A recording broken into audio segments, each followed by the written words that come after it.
করার সুযোগ মহান আল্লাহ তাআলা দিয়েছেন। এই জন্য আমরা তার শুকরিয়া আদায় করছি, আলহামদুলিল্লাহ।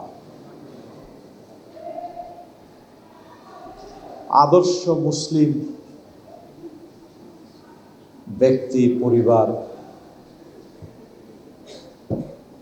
ব্যবহারিক জীবন একটি কথাও লাগানো হয়েছে। এই শিরোনামকে সামনে রেখে আমরা নির্ধারিত সময়ের মাঝে আলোচনা শেষ করার জন্য চেষ্টা করব ইনশাআল্লাহ। আদর্শ মুসলিম, আদর্শের মূল ইন্সপিরেশন হচ্ছে আমাদের কাছে, চূড়ান্ত আদর্শ হচ্ছে আমাদের কাছে মুহাম্মদুর রাসূল সাল্লাল্লাহু আলাইহি ওয়াসাল্লাম। কারণ জীবনের যেই দিক আমাদের সামনে আনি না কেন, সেখানে চূড়ান্ত আদর্শ হিসেবে আমরা নবী মুহাম্মদুর রাসূল সাল্লাল্লাহু আলাইহি ওয়াসাল্লামকে পাই এবং তিনি আল্লাহ তাআলার তরফ থেকে স্বীকৃত নেতা, আল্লাহ তাআলার তরফ থেকে তিনি সার্টিফিকেট প্রাপ্ত আদর্শ মানুষ। লাকাদ কানা লাকুম ফি রাসূলিল্লাহি উসওয়াতুন হাসানাহ। তাহলে একজন আদর্শ মুসলিম তিনি যখন মডেল খুঁজবেন, জীবনের সকল ক্ষেত্রে আল্লাহর রাসূলকেই তাকে মডেল হিসেবে গ্রহণ করতে হবে।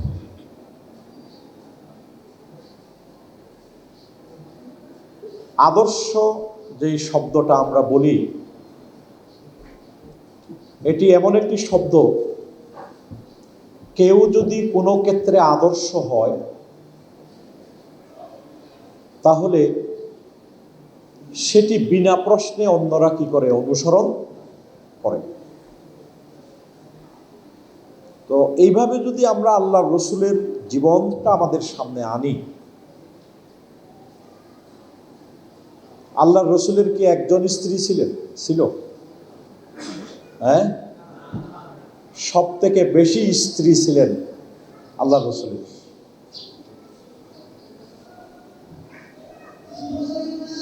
তো আপনি দুটো বিবাহ করেন, সুযোগ আছে।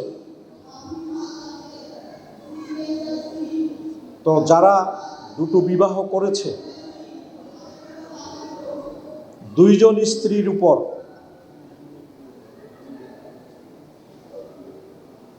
প্রশ্ন উঠার মতো আচরণ করেছে, এরকম স্বামী কি খুব বেশি খুঁজে পাওয়া যাবে?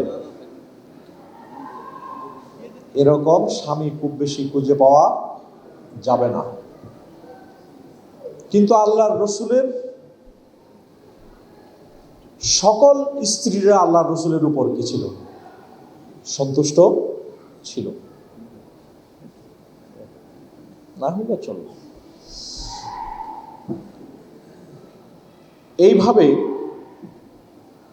আল্লাহর রাসূলের জীবনটা হচ্ছে তার 63 বছরের হায়াতে জিন্দেগি থেকে নবুয়তের পূর্ব এবং নবুয়তের পরবর্তী জীবন। এখান থেকে বিতর্ক তৈরি করা যায়, অনুসরণযোগ্য নয় এরকম কোনো সেকেন্ড আল্লাহর রাসূলের জীবন থেকে বের করা যাবে না।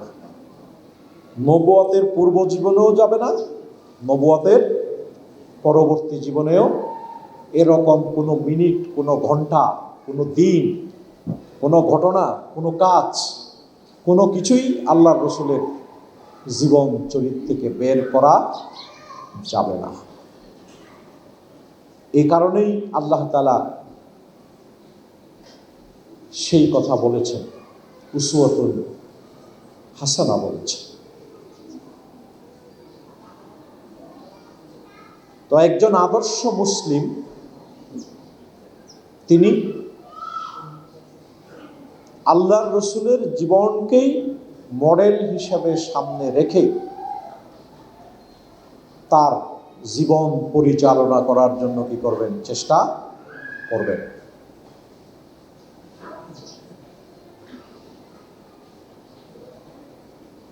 আদর্শ মুসলিম আমাদেরকে যদি হতে হয়, তাহলে আমাদের জীবনে ইসলামের পুরো প্র্যাকটিসটা আমাদের জীবনে আনার জন্য কি করতে হবে? চেষ্টা করতে হবে। আমরা কিছু অংশ ইসলামের তার ব্যাপারে সচেতন, আর কিছু অংশ তার ব্যাপারে আমরা উদাসীন। তাহলে আদর্শ মুসলিম হওয়ার কি নেই? সুযোগ নেই। আমরা আসলামতু বিরাব্বিল আলামিন, আমরা যে শপথ নিয়েছি সেখানেও কোরআনের ওই অংশটা বাছাই করা হয়েছে শপথের জন্য, যেই অংশটার ভিতরে একজন মানুষের সকল কিছু সন্নিবেশিত আছে, এর বাহিরে আর কিছু নেই। সেখানে কি আছে? ইন্না সলাতি ওয়া নুসুকি ওয়া মাহইয়ায়া ওয়া মামাতি লিল্লাহি রাব্বিল আলামিন। এখানে সালাত দিয়ে কি শুধু সালাত বোঝানো হয়েছে?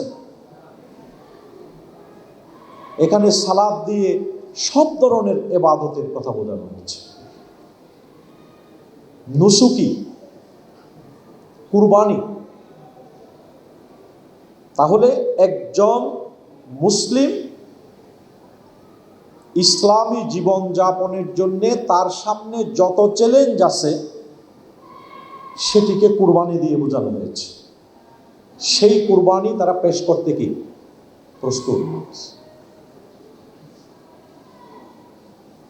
মাহিয়া, দুনিয়ার জীবনের যে হায়াতটা আমরা পাই সেই সময়টি। ও মামাতি, আসল জীবন, আসল জীবন, পরকালের জীবন। এই সব কিছু কার জন্য ঘোষণা করলাম? লিল্লাহি রাব্বিল আলামিন। তাহলে আদর্শ মুসলিমের নমুনা যদি আমাকে হতে হয়, ইসলামকে পরিপূর্ণভাবে আমার জীবনে কি করতে হবে? গ্রহণ করতে হবে। এখান থেকে ছোট বড় কোনো অংশে আমার সম্পর্ক থাকবে না, কোনো অংশ আমার জীবন থেকে বাইরে থাকবে, তার পক্ষে আদর্শ মুসলিম হওয়া সম্ভব না। একজন আদর্শ মুসলিমের ব্যক্তি জীবন, পারিবারিক জীবন, একজন আদর্শ মুসলিমের ব্যক্তি জীবনে যেই বিষয়গুলো সব থেকে বেশি গুরুত্ব পাওয়া প্রয়োজন, একজন আদর্শ মুসলিমের ব্যক্তি জীবনে যেই জিনিসগুলো সব থেকে বেশি গুরুত্ব পাওয়া প্রয়োজন, তার মধ্যে নাম্বার 1 হচ্ছে একজন আদর্শ মুসলিম ইলম চর্চায় সবসময় অগ্রণী ভূমিকায় থাকবেন। ইলম চর্চায় তিনি সবসময় অগ্রণী ভূমিকায় থাকবেন। কারণ জানবার পরে আপনি এটার উপর আমল করতে পারবেন। ইসলামের একটি বিধান আপনার জানা নেই, তাহলে সেটির উপর যেভাবে আমল করা দরকার সেভাবে কিন্তু আপনি আমল করতে পারবেন না। আপনার রাসূল করিম সাল্লাল্লাহু আলাইহি ওয়াসাল্লাম তিনি কি করতেন? ইলম সমৃদ্ধ, জ্ঞান সমৃদ্ধ সাহাবীদের একটি জামাত তৈরি করার জন্য তিনি সচেষ্ট ছিলেন। সাহাবীদের মধ্যে বিভিন্ন বিষয়ে বিশেষজ্ঞ তৈরি হয়েছিল। আসহাবে সুফফার কথা আমরা জানি। সেখানে কি করতেন আল্লাহর রাসূল? যে জ্ঞান সমৃদ্ধ সাহাবীদের একটি জামাত আল্লাহর রাসূল তৈরি করেছিলেন বলেই তাদের মাধ্যমে তিনি সব ক্ষেত্রে কি হয়েছেন? সফল হয়েছেন। অন্য কোনো নবীর হাতে দ্বীনের কি পরিপূর্ণ বিজয় এসেছে? দ্বীনের পরিপূর্ণ বিজয় কার হাতে এসেছে? শেষ নবী মুহাম্মদুর রাসূল সাল্লাল্লাহু আলাইহি ওয়াসাল্লামের হাতে এসেছে। কেন এসেছে? একটি রাষ্ট্র পরিচালনায় যেই ধরনের লোক দরকার, ইসলামকে পরিপূর্ণ জীবন বিধান হিসাবে এর সৌন্দর্য মানুষের সামনে প্রতিবাদ করার জন্য যেই যোগ্য লোকের দরকার, সেই যোগ্য লোকগুলো কার হাতে গড়ে উঠেছিল? আল্লাহর রাসূলের হাতে গড়ে উঠেছিল। যার কারণে তিনি দ্বীনের পরিপূর্ণ বিজয় আমাদের সামনে রেখে গেছে। তো এই জন্য একজন আদর্শ মুসলিম তার এলম চর্চার প্রতি তার একটা কি থাকতে হবে? আগ্রহ থাকতে হবে। আল্লাহর রাসূল তিনি তার কোনো এলমের অভাব ছিল? তিনি দোয়ায় সব সময় কি বলতেন? হ্যাঁ, আল্লাহর রাসূল যে দোয়া করতেন, এই দোয়ার মধ্যে তিনি কি বলতেন? রব্বি জিদনি ইলমা, রব্বি জিদনি ইলমা। তো এই এলম চর্চায় আমাদের ভিতরে অনুভূতিটা, আমাদের ভিতরে আগ্রহটা, এটা আমাদের দিন দিন কি হতে হবে? বৃদ্ধি পেতে হবে। এটা আদর্শ মুসলিমের জীবনে এই এলম চর্চাটা এটা সর্বপ্রথম কিভাবে গুরুত্ব পাবে? কোরআনের একটি আয়াত পড়লাম, পরবর্তী আয়াতে কি আছে? পরবর্তী আয়াতে কি আছে? পরবর্তী আয়াতে কি আছে? এভাবে আপনার দ্বীনকে জানা, আল্লাহর বিধানগুলোকে জানা, আল্লাহর রাসূলের সুন্নাহকে জানা, এটা একজন আদর্শ মুসলিমের জীবনে সর্বপ্রথম কি পেতে হবে? গুরুত্ব পেতে হবে। 2 নাম্বার, একজন আদর্শ মুসলিম হওয়ার জন্য সকল প্রকার শিরক থেকে মুক্ত, পরিচ্ছন্ন আকীদার উপর প্রতিষ্ঠিত হয়ে মজবুত ঈমানের অধিকারী তাকে হতে হবে। আমাদের ঈমান কিন্তু শিরক মুক্ত না, শিরক মিশ্রিত। আমাদের আকীদার কিন্তু কি আছে? প্রবলেম আছে। আমরা সকল অবস্থায় আল্লাহর উপর কি করতে পারি না? তাওয়াক্কুল করতে পারি না। সকল অবস্থায় যদি আমরা আল্লাহর উপর তাওয়াক্কুল করতে পারি, আমার অনেক জিনিস কিন্তু সহজ হয়ে যায়। এটা পারি না বলে আমাদেরকে নানা কিছুর আশ্রয় কি করতে হয়, গ্রহণ করতে হয়।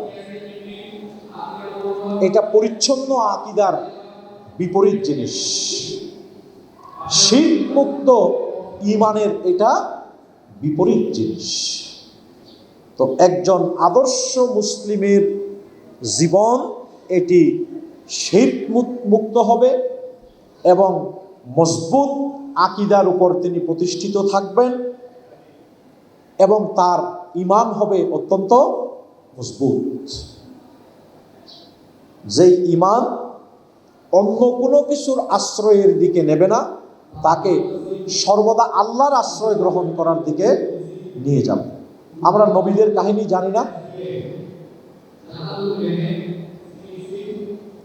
যারা কঠিন অবস্থায়ও আল্লাহর উপর তাওয়াক্কুল করেছেন, কেমন? হযরতে জাকারিয়া আলাইহিস সালাম কঠিন অবস্থায় সামনে যা ছিল তার আশ্রয় নিয়েছিলেন, ঠিক না? সামনে কি ছিল? গাছ ছিল, একটা গাছের কাছে আশ্রয় নিয়ে। তা আল্লাহর একজন নবী যদি গাছের কাছে আশ্রয় চায়, আশ্রয় দিয়েছে তো, কিন্তু গাছটা কি সব শেষ পর্যন্ত তাকে বাঁচিয়ে রাখতে পেরেছে? তো এরকম কঠিন অবস্থায় তো হযরত ইব্রাহিম আলাইহিস সালামও পড়েছেন, তাই না? কিন্তু তিনি দুনিয়ার কোন শক্তির কাছে কি চায় নাই, আশ্রয় চায় নাই। হযরত ইউনূস আলাইহিস সালামও পড়েছেন, তিনিও দুনিয়ার কোন সৃষ্টির কাছে কি চায় নাই, আশ্রয় চায় নাই। তাহলে একজন আদর্শ মুসলিমের নমুনা হবে আমরা সকল অবস্থায় সকল পরিস্থিতিতে আমাদের চূড়ান্ত আশ্রয় কার কাছে? আল্লাহর কাছে। তো এই জায়গায় আমার যে কমতি ঘাটতি থাকবে এটি আদর্শ মুসলিমের ক্যারেক্টারের বিপরীত। সুতরাং সকল প্রকার শিরক মুক্ত মজবুত আকীদা এবং ঈমানের অধিকারী একজন আদর্শ মুসলিমের জীবনে প্রাধান্য পেতে হবে, এটার যথাযথ প্র্যাকটিস থাকতে হবে।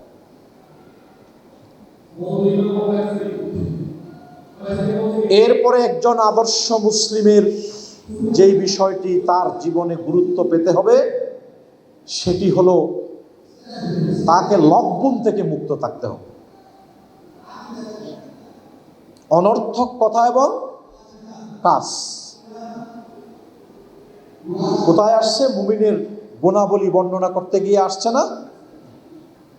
কদ আফলাহাল মুমিনুন আল্লাযীনা হুম ফি সলাতিহিম খাশিউন ওয়াল্লাযীনা হুম আনিল লাগওয়ি মুরিদুন।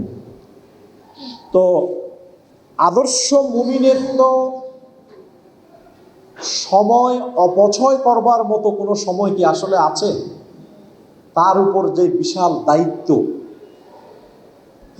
এই দায়িত্ব যদি সামনে রাখা হয়, সময় যা আছে সেই সময় দিয়ে কোলাবার কথা নয়। কিন্তু একজন আদর্শ মুসলিম তার যদি সময় অপচয়ের কোনো সুযোগ থাকে, তিনি আদর্শ মুসলিম হতে পারে না।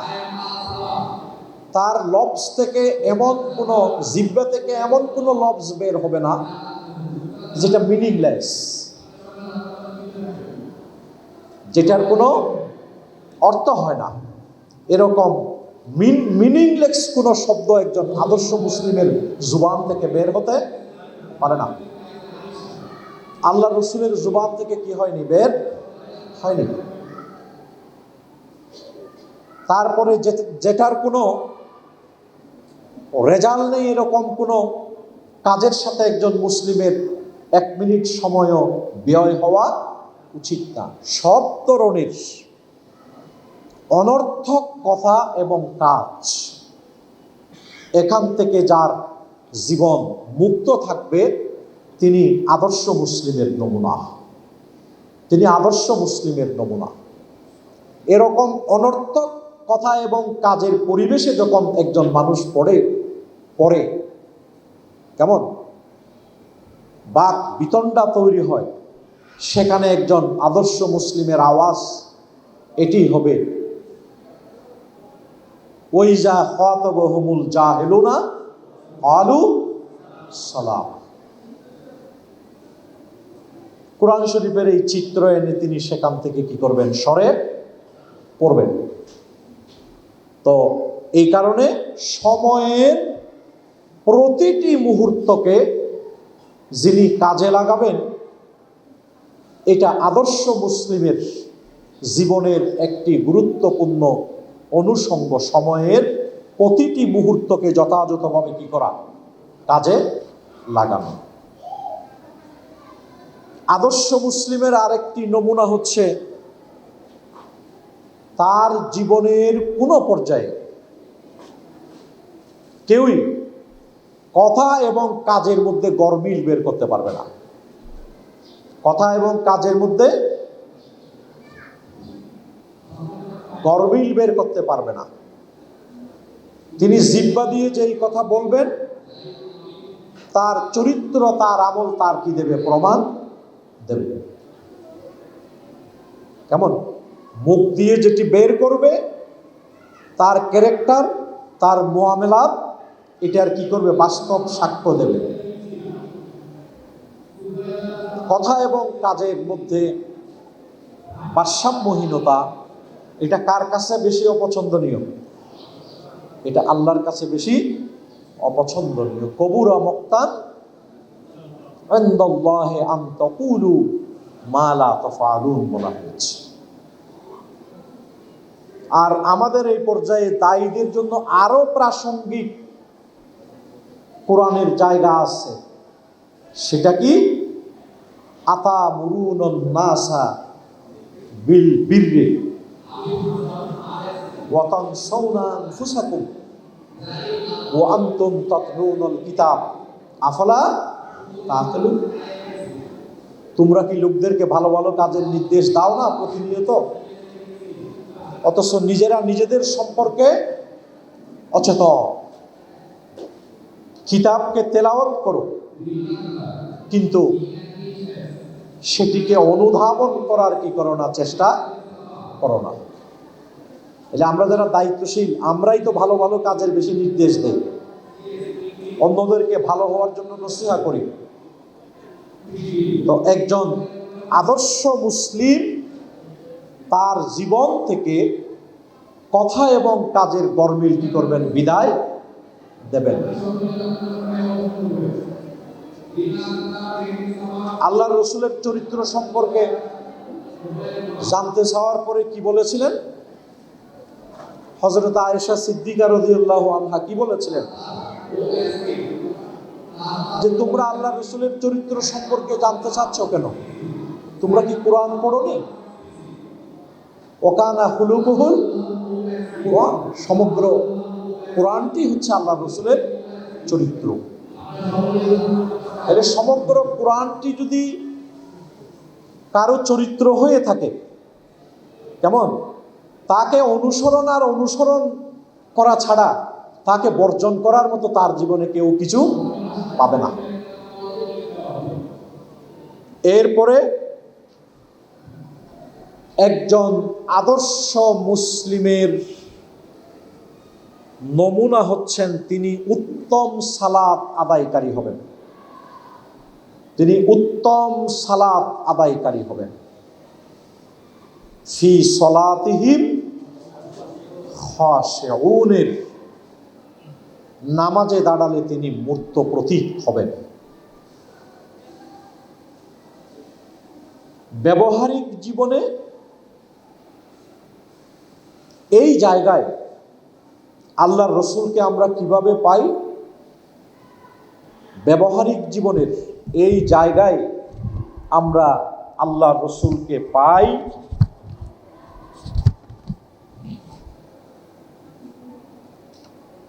তিনি কথা সংক্ষেপ করতেন। এই ছোট্ট কথাটা খেয়াল রাখি, তিনি কথা কি করতেন? সংক্ষেপ করতেন। যেই জিনিসটি দীর্ঘ করতেন সেটি হচ্ছে সালাত। কথা সংক্ষেপ করতেন, নামাজকে কি করতেন? দীর্ঘ করতেন। রাত কাটাতেন তিনি প্রভুর সান্নিধ্যে, রাত কাটাতেন প্রভুর সান্নিধ্যে। সালাতে দাঁড়িয়ে দাঁড়িয়ে তিনি কি করতেন? রাত কাটাতেন। তেলাওয়াত করতেন থেমে থেমে, তেলাওয়াত করতেন থেমে থেমে। আমরা এক আয়াত শেষ হয়েছে, থামার অভ্যাস আমাদের খুবই কম। কেমন একসাথে 5-7টি আয়াত তেলাওয়াত করে যত তাড়াতাড়ি নামাজ শেষ করতে পারি। হে আদর্শ মুসলিম, এই নামাজের চেয়েও অনেক গুরুত্বপূর্ণ কি কাজ তোমার জীবনে আছে, যেখানে তাড়াহুড়ো করছি। আল্লাহর রাসূল সার্বক্ষণিক প্রভুর স্মরণে তার জিহ্বাকে কি রাখতেন? সিক্ত রাখতেন, সিক্ত রাখতেন। আমাদের জিহ্বা তো গীবত দিয়ে সিক্ত হয়, আমাদের জিহ্বা তো তুহমত দিয়ে সিক্ত হয়, আমাদের জিহ্বা তো খারাপ আচরণ দিয়ে সিক্ত হয়। কিন্তু আল্লাহর রাসূলের জিহ্বা সিক্ত থাকতো তার প্রভুকে স্মরণ করে করে, তার জিহ্বা সিক্ত থাকতো। সবরের পর সবর আল্লাহর রাসূল কি করেছেন? অবলম্বন করে আল্লাহর সান্নিধ্যে যাওয়ার জন্য রাতের বড় অংশ তিনি আল্লাহর জন্য নিবেদিত করে দিতেন। এই সাধনা করতে করতে তিনি এমন পর্যায়ে পৌঁছেছেন, আল্লাহর পক্ষ থেকে ওহী দিয়ে বলা হয়েছে তাকে সিরাজুম মুনীরা, আলোকবর্তিকা। যে সিরাজুম মুনীরা, এটা এই সাধনায় আল্লাহর রাসূল আল্লাহর সান্নিধ্যে যেতে পেরেছেন বলে রাসূলকে তিনি বলেছেন সিরাজুম। তো সেই ধরনের একজন মুমিনের জীবনে সবথেকে অত্যধিক কার্যকরী আপনার শক্তি তিনি অর্জন করতে পারবেন সালাতের মাধ্যমে। তো সেই সালাত কোন মানের? আমার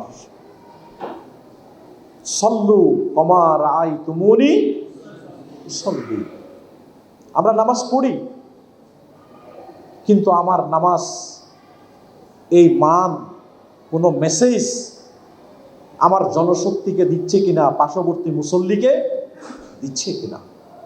আমরা যখন কথা বলি, এমনকি মোবাইলেও যদি আমরা কথা বলি, কর্মী বিরক্ত হয়ে যায় যে দায়িত্বশীল আমাকে যেটি বোঝাতে চাচ্ছেন, এতক্ষণ তো আমার সাথে কথা বলার কি ছিল না, প্রয়োজন ছিল না, এটা তো আরো কম সময়ে শেষ করতে পারতেন। অনেক সময় কর্মীরা কি হয়ে যায়? বিরক্ত হয়ে যায়। আমাদের অভ্যাস হচ্ছে আমরা কথা বেশি বলি, দীর্ঘ করি, আর সালাত করি হলো খুব সংক্ষিপ্ত। আল্লাহর রাসূল শেষ রাতের নামাজগুলোতে ছোট সূরা বাছাই করতেন না বড় সূরা বাছাই করতেন? বড় সূরা বাছাই করতেন। আমাদের বড় সূরা মুখস্থ আছে কয়টা? বাছাই করব কিভাবে? মুখস্থ কয়টা আছে?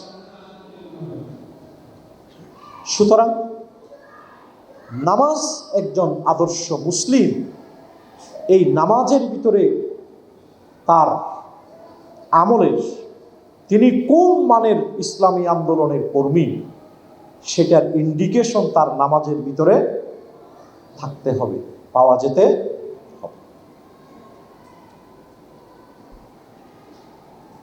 এরপরে একজন আদর্শ মুসলিমের জীবন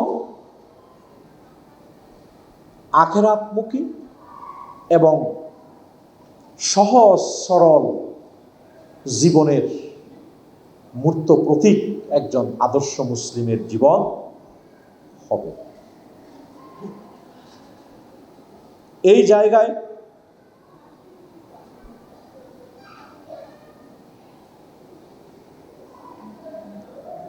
আমরা সাফল্য সকলেই চায়,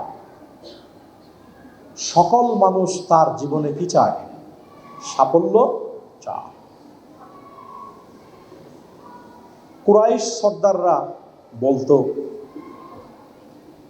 যে মুহাম্মদের সাথে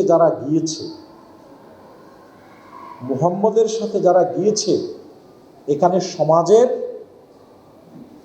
নেতৃত্ব শ্রেণীর, ধনী শ্রেণীর একটা লোকও নাই,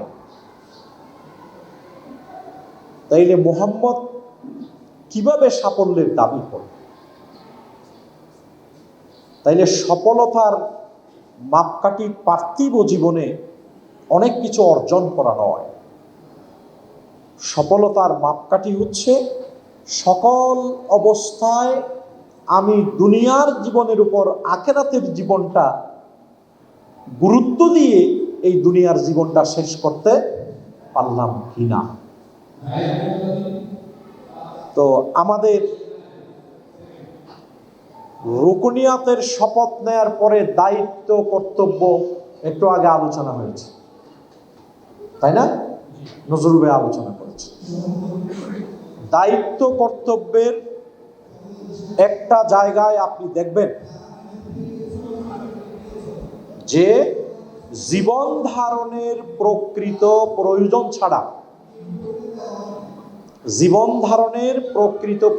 ছাড়া আমি আমার মেধা, শ্রম, সময় বাকি সবটাই আল্লাহর দ্বীনের জন্য আমি ব্যয় করব। তাইলে একজন মানুষের জীবন ধারণের প্রকৃত প্রয়োজন কতটুকু? আমরা জীবন ধারণের প্রকৃত প্রয়োজন পর্যন্ত দুনিয়ার মুভমেন্টকে আমরা সীমাবদ্ধ রাখতে পারি না। এই সীমানায় আমরা থাকতে পারি না। আমাদের হয় কি, একটু অর্জন হলো, আরেকটু কি করতে চাই? অর্জন করতে চাই। আমরা জীবন ধারণের প্রকৃত প্রয়োজনের জায়গায় নয়, আমরা তকাসুরের জায়গায় থাকি, তাই না? আল্লাহকুমুল তাকাসুর হাত্তা যুরতুমুল মাকাবির। এটা আদর্শ মুসলিমের জীবনের কি হতে পারে না? নমুনা হতে পারে না। আল্লাহ রসুলের ধনী সাহাবীগণ ইসলামে আসার পরে সম্পদ কি তাদের বেড়েছিল না কমেছিল? সম্পদ কমেছিল। তো একজন আদর্শ মুসলিমের নমুনা যদি আমাকে ধারণ করতে হয়, সকল ক্ষেত্রে দুনিয়ার জীবনের উপর আখিরাতের জীবনটা কি করতে হবে? ডমিনেট করতে হবে, গুরুত্ব পেতে হবে। এভাবে আমার লাইফ স্টাইলটাকে গড়ে তুলতে হবে। আমি জীবন ধারণের প্রকৃত প্রয়োজনে যেটুকু আমার প্রয়োজন তার ভিতরে থাকার কি করতে হবে? চেষ্টা করতে হবে। সম্পদ আমার যত বাড়ে, আখিরাতের জীবনের ঝুঁকি আমার জন্য তত বেশি কি হয়? তৈরি হয়। এই জায়গায় আমি যত সীমিত পর্যায়ে থাকতে পারি, অনেক কিছু থেকে আমি নিজেকে কি রাখতে পারি? মুক্ত রাখতে পারি। এরপরে একজন আদর্শ মুসলিমের পারিবারিক জীবনে যদি আমি যাই, এখানে আমি বেশি আলোচনা করতে পারবো না। একজন আদর্শ মুসলিম তার সন্তান কেমন? বিবাহিত জীবনের পরে তার সবথেকে গুরুত্বপূর্ণ হচ্ছে তার সন্তান সন্ততি। তো এখানে যদি আমি আদর্শিক ছায়ার ভিতরে আমার পরিবারটা রাখতে চাই, আমাকে সঠিক প্যারেন্টিং লাগবে, যেটাতে আমরা অসচেতন, অথবা এখানে আমাদের দৃষ্টিভঙ্গি একটু ভিন্ন। আমি আমার একজন সন্তানের দুনিয়ার কেরিয়ার গড়ে তোলার জন্য যে পরিমাণ ইনভেস্ট করি, তার ভিতরে দ্বীনি ক্যারিয়ার গঠনের জন্য কিন্তু সেই পরিমাণ ইনভেস্ট করি না। আমার ছেলেটি পিএইচডি শেষ করেছে, কিন্তু কোরআন শরীফের সহি তেলাওয়াত জানে না। আমার ছেলেটি পিএইচডি শেষ করেছে, আমি ইন্তেকালের পরে আমার পিএইচডি ডিগ্রিধারী ছেলেটি কিন্তু আমার জানাজার ইমামতি করার যোগ্যতা রাখে না, অথচ তাকে সর্বোচ্চ ডিগ্রি নেওয়ার জন্য অনেক কষ্টে আমি ইনভেস্ট করেছি। তাহলে এই জায়গায় আমার সঠিক প্যারেন্টিংয়ের কি ছিল? অভাব ছিল। আজকালের ছেলেফেলেকে আমরা খুব নিয়ন্ত্রণ করে বকাঝকা করে গড়ে তুলতে চাইলে তাকে গড়ে তোলা সম্ভব হবে না। বৃদ্ধাশ্রম থেকে কয়দিন আগে একটা ভিডিও ক্লিপে আমি একজন মায়ের আর্তনাদ শুনলাম। এই মা বলতেছে যে হায়রে, আজকে আমার উপযুক্ত 3টি সন্তান আছে, প্রতিষ্ঠিত, এরপরেও বৃদ্ধাশ্রমে আমি এই 3 সন্তানের জননী যারা দুনিয়াতে প্রতিষ্ঠিত, আমাকে বৃদ্ধাশ্রমে কষ্ট করতে হচ্ছে। আমি আপনাদেরকে সাবধান করছি, আপনারা সন্তানদেরকে দ্বীন শিখাবেন। আমি তাদেরকে দ্বীনি শিক্ষা না দিয়ে দুনিয়াবি শিক্ষা দিয়েছি, যার কারণে আমি আজকে বৃদ্ধাশ্রমে কষ্ট করছি। এই আর্তনাদ করছে একজন মা। তাহলে আমাদের পরিবার এখানে সন্তানদের গড়ে তোলার এই বিষয়টিকে অতীব গুরুত্বের সাথে আমাদের কি করতে হবে? গ্রহণ করতে হবে। শুধু দুনিয়ার ক্যারিয়ার না, দ্বীনি শিক্ষায় তাদেরকে কি করতে হবে? শিক্ষিত করতে হবে। আমাদের অনেক দায়িত্বশীলের সন্তানের কারণে দায়িত্বশীল বিতর্কিত হয়, সংগঠন বিতর্কিত হয়, হয় না? আর পারিবারিক শিক্ষা এটা এক বিশাল গুরুত্বপূর্ণ বিষয়। তো এ কারণে আমি এইটার উপরে গুরুত্ব দিলাম। আর আমার যেই গৃহ, আমার ঘরের পরিবেশ, আপনার একটা পরিবার যে আল্লাহ তাআলা সৃষ্টি করেছেন, পারিবারিক জীবনের আসলে উদ্দেশ্য কি? পারিবারিক জীবনের উদ্দেশ্য হচ্ছে আপনার স্ত্রী সন্তান নিয়ে আপনি অনেক কষ্ট করে আসার পরে যখন পারিবারিক পরিবেশে ঢুকেন, সেখানে একটা প্রশান্তি লাভ করবেন। যেমন সেখানে একটা প্রশান্তি লাভ করবেন। তাইলে ঢুকার সাথে সাথেই যদি আপনার সন্তান অভিযোগ নিয়ে আসে, আপনার স্ত্রী যদি আপনার সাথে ঝগড়া শুরু করে, তাইলে এটা প্রশান্তি জায়গা হওয়ার পরিবর্তে অশান্তির জায়গায় কি হয়? পরিণত হয়। অথচ এই পরিবার সৃষ্টির উদ্দেশ্য কোরআন কি বলছে? বলছে ওমিন আয়াতিহি আন খালাকা লাকুম মিন আনফুসিকুম আজওয়াজান লিতাসকুনু ইলাইহা ওয়া জাআলা বাইনাকুম মাওয়াদ্দাতাও ওয়া রাহমাহ। আপনার সূরাতুর রুমের 21 নম্বর আয়াতে এই পরিবার সৃজনের কি বলা হয়েছে? উদ্দেশ্য বলা হয়েছে। তাহলে আপনার পরিবারে একটি প্রশান্তিদায়ক পরিবেশ তৈরি করা, একটা জান্নাতি পরিবেশ তৈরি করা, এটা যদি তৈরি করতে না পারেন, তাহলে আপনার পরিবার কখনো আদর্শ পরিবার হতে পারে না। এরপরে আল্লাহর রাসূলের ব্যবহারিক জীবনের আর 2-3টা বিষয় আপনাদের সামনে আমি একটু পেশ করে আমি আলোচনা শেষ করব। আল্লাহর রাসূলের ব্যবহারিক জীবনে একটা তো সালাতের কথাটা আমি বলেছি। এরপরে আল্লাহর রাসূলের ব্যবহারিক জীবনের আখলাকের ক্ষেত্রে আল্লাহর রসুলের ব্যবহারিক জীবনটা আমরা যখন দেখি, তিনি এখানে মধ্যপন্থা এবং সকল ক্ষেত্রে ভারসাম্যপূর্ণ কি করতেন? আচরণ করতেন। তিনি মধ্যপন্থা অবলম্বন করতেন, ভারসাম্যপূর্ণ কি করতেন? সকল ক্ষেত্রে আচরণ করতেন। মধ্যপন্থা এটা এমন একটা পদ্ধতি, যেই পদ্ধতিটি যে কোনো ধরনের বাড়াবাড়ি থেকে মুক্ত। কেমন? যে কোনো ধরনের বাড়াবাড়ি থেকে মুক্ত মধ্যপন্থাটা। আপনি চরম পন্থায় যান, সেখানে একটা কি থাকবে? বাড়াবাড়ি থাকবে।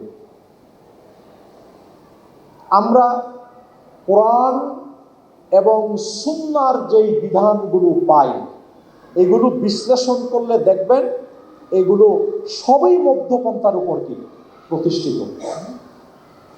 তো আল্লাহ রসুল তার ব্যবহারিক জীবনে সব সময় এই মধ্যপন্থা এবং ভারসাম্যপূর্ণ কি করতেন? আচরণ করতেন। তো এই কারণে আমাদের মধ্যেও মেজাজের যে ভারসাম্য কথা আমরা বলি, সকল অবস্থায় মধ্যপন্থায় থাকা, এই অভ্যাসে আমাদের কি হতে হবে? অভ্যস্ত হতে হবে। কোনো জায়গায় এক্সট্রিম হওয়ার কি নেই, সুযোগ নাই। আপনার একটা কথা যদি এক্সট্রিম হয়, আপনার কর্মী কিন্তু আপনার কাছ থেকে দূরে সরে যেতে পারে, দূরে সরে যেতে পারে। এরপরে ব্যবহারিক জীবনে আল্লাহর রসুলের বিনয় এবং নম্রতা যেটা ছিল, এই বিনয় এবং নম্রতা আমাদের ব্যবহারিক জীবনেও আসা চাই। বিনয় এবং নম্রতা। হুজিল আফওয়া, কোরআন বলছে কি? হুজিল আফওয়া ওয়ামুর বিল মারুফে ওয়ারিদ আনিল জাহিলিন। কোরআন বলতেছে যে তুমি কি করো? মাফ করো। আর আমি একজন কর্মীকে নিতে নিতে এমন জায়গায় নিয়ে গেছি, তাকে শুলে না সরালে তার শাস্তি শেষ হচ্ছে না। কেমন? আমরা তাকে মাফ করতে শিখিনি, বরঞ্চ ছোট একটা জিনিসকে এমনভাবে বৈঠকে তুলে ধরেছি, যেটার কারণে তার উপর কি করতে পারলাম না? ইনসাফ করতে পারলাম না। এই জন্য ছোটখাটো ত্রুটি মাফ করে দেওয়ার মধ্যে সব থেকে কি করলাম। তো আল্লাহ রসুল এই বিনয় এবং নম্রতার জায়গা থেকে তার ব্যবহারিক জীবনের সৌন্দর্যটা অনেক বেশি ফুটে উঠেছে বিনয় এবং নম্রতার কারণে। ওয়া ইবাদুর রহমানিল্লাযিনা ইয়ামশুনা আলাল আরদে হাওনা। হাওনা শব্দ ব্যবহার করা হয়েছে। আল্লাহর রাসূলের ব্যবহারিক জীবনে এই জিনিসটি আমরা দেখতে পাই। বিনয়ী স্বভাব, ক্ষমা সুন্দর ব্যবহার এবং জাহেল লোকদের অবাঞ্ছিত অবস্থা থেকে নিজেকে কি করা? বাঁচিয়ে রাখা। দায়িত্বশীলের ব্যবহারিক জীবনে অভদ্র এবং রূঢ় আচরণ। দায়িত্বশীলের ব্যবহারিক জীবনে অভদ্র এবং রূঢ় আচরণ দায়িত্বশীলের ব্যক্তিত্বকে দোলার সাথে কি করে দেয়? মিশিয়ে দেয়। দায়িত্বশীলের বিশাল ব্যক্তিত্ব কেমন? অভদ্র এবং রূঢ় আচরণের অধিকারী দায়িত্বশীল, তিনি যত যোগ্যতার অধিকার হোক না কেন, তার ব্যক্তিত্বের কোনো প্রভাব জনশক্তির মধ্যে পড়ে না। সে যত জ্ঞানী হোক না কেন, তার কাছ থেকে বিদায় নেওয়ার পরে অনেক কর্মী চর্চা করেই ফেলেন যে দেখেন কত বড় দায়িত্বশীল, কিন্তু ব্যবহারটা কিরকম। তো আল্লাহ রসুলের ব্যবহারিক জিন্দগিতে আমরা এই রূঢ় আচরণ, অভদ্র আচরণ, এটা কোনো ক্ষেত্রে আমরা খুঁজে বের করতে পারবো না। আমাদের ব্যবহারিক জীবনে সেটা আসতে হবে। আল্লাহ রসুলের ব্যবহারিক জীবনে আরেকটা জিনিস আমরা দেখি, সেটি হচ্ছে প্রতিকূল পরিস্থিতিতে রাসূল সাল্লাল্লাহু আলাইহি ওয়াসাল্লামের অটলতা, অবিচলতা, দৃঢ়তা, এটা প্রতিকূল অবস্থার মধ্যে আমরা আল্লাহর রাসূলের মাঝে দেখি। মক্কি জীবনের 13টি বছর তিনি যেমন প্রতিকূল পরিস্থিতি মোকাবেলা করেছেন, আপনার মাদানী যুগে যুদ্ধের ময়দানেও তিনি এই প্রতিকূল পরিস্থিতিতে কি ছিলেন? সুদৃঢ় অবস্থানে থাকতেন। কোনো জায়গায় সিদ্ধান্তহীনতা, টলটলয়মান অবস্থা আল্লাহ রসুলের ব্যবহারিক জিন্দেগিতে আমরা দেখি নাই। ফাস্তাকিম, এখানে আল্লাহ রসুলের ব্যবহারিক জীবনের চিত্র আমরা কিভাবে পাচ্ছি? ফাস্তাকিম কমা উমিরতু ওমান তাবা মাকা ওয়ালা তাদগাউ ইন্নাহু বিমা তা'মালুনা বাসীর। আপনার সূরাতুল হুদের ভিতরে যে অতঃপর আল্লাহ তোমাকে এবং তোমার সাথে যারা তওবা করে যোগদান করেছে, যেভাবে সুদৃঢ় অবস্থান গ্রহণ করার নির্দেশ দিয়েছেন, সেভাবে দৃঢ়তা অবলম্বন করো, সেভাবে দৃঢ়তা অবলম্বন করো, সীমা লঙ্ঘন করো না। আমরা দেখি ইন্নাল্লাযীনা ক্বালু রাব্বুনাল্লাহু রাব্বুনাল্লাহ সুম্মা ইসতাকাম। তো আল্লাহর রাসূলের ব্যবহারিক জিন্দেগিতে মক্কি জীবনেও মাদানী জীবনে আমরা তাকে অত্যন্ত সুদৃঢ়, পরিস্থিতি যখন প্রতিকূল হয় খুব সুদৃঢ় অবস্থানে আমরা তাকে দেখেছি। তো আমাদের ব্যবহারিক জীবনে সংগঠনের দায়িত্ব পালনে এই জিনিসগুলো চর্চা, এই জিনিসগুলো মেনে চলা, এই জিনিসগুলো অনুধাবন করা, এটার কমতি ঘাটতি যাদের আছে সেটা কি করতে হবে? দূর করতে হবে। এরপরে রাসূল করিম সাল্লাল্লাহু আলাইহি ওয়াসাল্লামের ব্যবহারিক জীবনে আমরা তাকে বাস্তবধর্মী পাই। একজন কর্মী প্রোগ্রামে লেট করে আসলেন, এখানে আমার বাস্তবধর্মী হওয়ার নমুনাটা কি? বাস্তবধর্মী হওয়ার নমুনাটা কি এটি যে ভাই কেন লেট করে আসলেন? এখানে তো বাস্তবধর্মী হওয়ার নমুনা হলো যে আসলে তিনি কোনো সমস্যায় পড়েছিলেন কিনা সেটা বোঝা। একদিন আল্লাহর রাসূল, আপনারা জানেন এই ঘটনা, ফজরের নামাজ খুব সংক্ষিপ্ত করলেন। ফজরের নামাজ খুব সংক্ষিপ্ত করলেন। নামাজ শেষ হওয়ার পরে একজন সাহাবী যথার্থ আদব রক্ষা করে আল্লাহ রসুলকে জিজ্ঞেস করলেন যে ইয়া রাসূলুল্লাহ, আপনি তো ফজরের নামাজ সবসময় দীর্ঘ করেন, আজকে এই তো সংক্ষিপ্ত, সূরা আসর দিয়ে আপনি ফজরের নামাজ একটু সংক্ষিপ্ত করার কারণে? কিরকম বাস্তবধর্মী আমার রাসূল! কি বললেন? যে এই নামাজে কি তুমি কোনো বাচ্চার কান্নার আওয়াজ শুনোনি? নামাজের সময় বাচ্চার কান্নার আওয়াজ আমার কানে এসছে।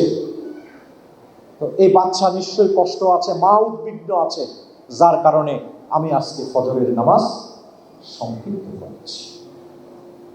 কিরকম বাস্তবধর্মী! আমাদের সংগঠন পরিচালনায় আমরা অনেক সময় থিওরিতে থাকি, এই বাস্তব অবস্থা আমরা বোঝার কি করি না, চেষ্টা করি না। এরপরে তিনি অত্যন্ত সৌজন্যবোধের অধিকারী ছিল আল্লাহর রাসূল। তিনি যখন কারোর সাথে মুসাফাহা করতেন,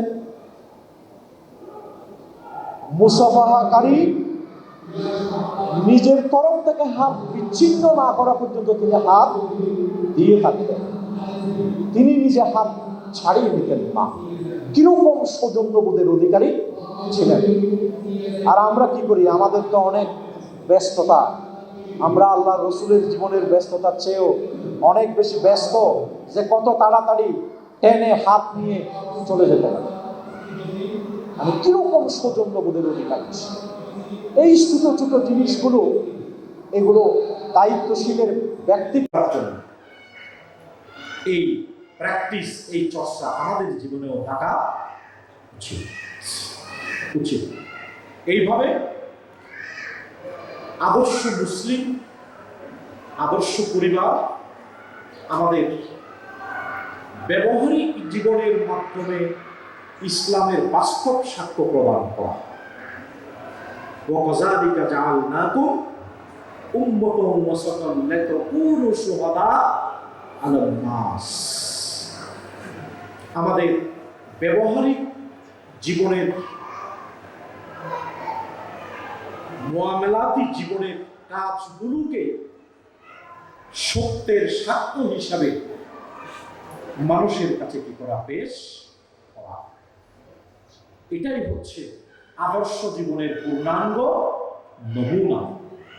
তো আল্লাহ রাসূলের ব্যবহারিক জীবনের ছোট ছোট দুই একটা জিনিস আমি আপনাদের সামনে আনার চেষ্টা করেছি। এইভাবে দেখবেন আল্লাহ রাসূলের ব্যবহারিক জিন্দেগিতে আপনার তিনি কখন কিভাবে কোন জিনিসকে অ্যাড্রেস করেছেন, কিভাবে নিয়েছেন, এটা আমাদের দেখতে হবে, রপ্ত করতে হবে এবং সেগুলো আমাদের জীবনে আমলি জিন্দেগিতে নিয়ে আসার জন্য কি করতে হবে, চেষ্টা করতে হবে। পরিশেষে বলতে চাই, আমাদের এই সংগঠনটা, এটার ভিতরে আমরা ভ্রাতৃত্বের, পারস্পরিক সম্পর্কের এবং একজন আরেকজনের জন্য ঈশানের ভূমিকায় আসা, অগ্রাধিকার দেয় আরেকজন ভাইকে, এবং আমি সম্মান পেতে চাওয়ার চেয়ে আরেকজনকে বেশি কি করা, সম্মান করা। এই দিকগুলো আমাদের সংগঠন যেহেতু বড় হয়েছে, আমাদের দায়িত্বশীলদের ব্যবহারিক জীবনের মাধ্যমে এই জিনিসগুলোকে আরো গুরুত্ব আমাদের দেয়ার কি আছে, প্রয়োজন আছে। নাইলে সংগঠন অনেক বড় হবে কিন্তু জান্নাতি পরিবেশের সংগঠন পাবেন না। সংগঠন অনেক বড় হবে, গীবতমুক্ত সংগঠন পাবেন না। সংগঠন অনেক বড় হবে, আপনার যথার্থ ভ্রাতৃত্ব এটা চিত্র আপনি দেখতে পাবেন। আল্লাহ রাসূল যে সংগঠন গড়ে তুলেছিলেন তার আভ্যন্তরীণ পরিবেশ ছিল জান্নাতি পরিবেশ। ইয়ারমুকের ময়দানে কি 6 জনের মধ্যে কেউ পানি পান করেছিলেন? কেউ পানি পান করেন। কিরকম ভ্রাতৃত্বের ত্যাগ, কুরবানি আরেক ভাইয়ের জন্য নজির। এই মৌলিক জিনিসগুলো আমাদের সংগঠনে কমতে দেওয়া যাবে না কোনো অবস্থাতেই। এবং এখানে ওয়াজের পরিবর্তে, নসিহতের পরিবর্তে এই সমস্ত জিনিসগুলো আমার ব্যবহারিক জীবন দিয়ে কর্মীদের সামনে কি করতে হবে, প্লেস করতে হবে। আল্লাহ তাআলা আমাদের সকলকে আদর্শ মুসলিম, আদর্শ পরিবার এবং রাসূলুল্লাহ জীবনের ব্যবহারিক জিন্দেগির চিত্র সামনে রেখে আমাদের জীবনকে গঠন করার সাধনা করে এই জায়গায় যাওয়ার জন্য চেষ্টা করতে করতে যাতে আমরা দুনিয়া থেকে বিদায় নিতে পারি, এই তৌফিক আল্লাহ তাআলা আমাদেরকে দান করুন। এই কামনা রেখে আপনাদের সকলকে আন্তরিক দোয়া করে শুভেচ্ছা জানিয়ে, দোয়া চেয়ে আমি এখানে শেষ করছি। আসসালামু আলাইকুম ওয়া রাহমাতুল্লাহ।